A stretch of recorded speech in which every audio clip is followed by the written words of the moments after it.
Uma noite dedicada à democracia de Caxias do Sul. A TV Câmara realizou debate pela primeira vez na história do Legislativo entre as chapas que disputam a prefeitura da cidade, isto é, com a presença dos candidatos a prefeito e vice-prefeito juntos. O evento ao vivo teve início às 7 da noite, com um programa especial. A equipe de jornalismo conversou com os integrantes das chapas majoritárias sobre a expectativa do confronto dos planos de governo para o município. No dia em que a Câmara de Vereadores, o Legislativo Caxiense, completa 132 anos de história. Uma boa noite a todos, é a TV Câmara Caxias nas eleições 2024. Faltando apenas 10 dias para as eleições, as 4 candidaturas, Adilódio Domênico e Edson Nesplo, da coligação Juntos por Caxias, Juntos no Rumo Certo, Denise Pessoa e Alceu Barbosa Velho, coligação União e Mais Ação por Caxias, Maurício Scalco e Gladys Frisso, coligação Futuro é Agora, Felipe Gremelmaier e Michel Piloneto, coligação Somos Mais Caxias, puderam apresentar propostas para os próximos 4 anos. A atividade foi no plenário deputado Nadir Rossetti, fechada ao público.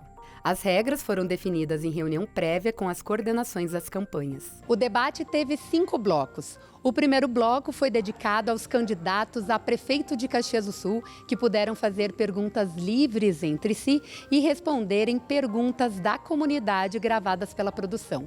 Já o segundo bloco, dedicado aos candidatos à vice-prefeitura, que puderam responder perguntas entre si e responderem à comunidade também. No terceiro e no quarto bloco, a dinâmica se repetiu, desta vez com pergunta livre entre os candidatos. No quinto bloco, ocorreu as considerações finais entre as 4 chapas que concorrem à Prefeitura de Caxias do Sul. Temas como educação, cultura, transporte coletivo urbano, saúde foram discutidos nas mais de 2 horas de debate.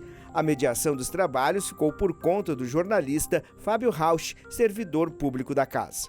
Essa reta final que as pessoas começam a se antenar e saber que as eleições vão acontecer de fato. Então eu digo que é uma reta final, mas na verdade está só começando, né? E a gente está aí diariamente conversando com a nossa comunidade, conversando, esclarecendo, falando das nossas propostas. E a partir de agora, seguramente, nós vamos intensificar as visitas que eu não faço apenas na época da campanha. Eu sempre tive o hábito de visitar os bairros, de estar junto com a população. Eu gosto de povo.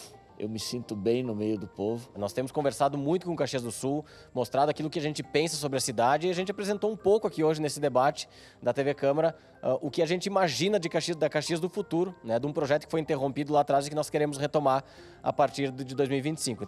O povo pôde ver um pouquinho do nosso projeto, das nossas ideias. Estivemos em todos os bairros de Caxias, ouvindo as comunidades. Junto com especialistas, montamos grupos temáticos para tratar tema a tema os problemas de Caxias do Sul, encontrar soluções para Caxias do Sul. As eleições ocorrem no domingo, dia 6 de outubro. A TV Câmara Caxias vai estar com programação ao vivo durante o dia, acompanhando a movimentação das ruas, e a partir das 5 da tarde tem a apuração dos votos direto do estúdio da TV Legislativa.